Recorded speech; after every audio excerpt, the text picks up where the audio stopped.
আমরা কি ইস্তেদরাজের গজবে নিপতিত? প্রিয় ভাই ও বোনেরা, মাঝে মধ্যে ভাবতে ভাবতে আমরা যেন একটু অবাক হয়ে যাই। এই যে আল্লাহ তাআলার এত নাফরমানি করছি, সর্বপ্রকার গুনাহে লিপ্ত হচ্ছি, তবুও তো খেয়ে পরে বেশ ভালোই দিন কাটাচ্ছি। কোনো বিপদ আপদ নেই, উপার্জনের ঘাটতি নেই, বড় কোনো রোগবালাই নেই।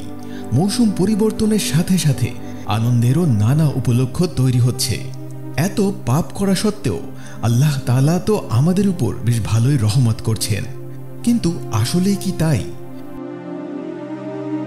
আল্লাহ তাআলা কি সত্যি আমাদের উপর রহমত করছেন, নাকি আমরা ইতোমধ্যে গজবেই হাবুডুবু খাচ্ছি?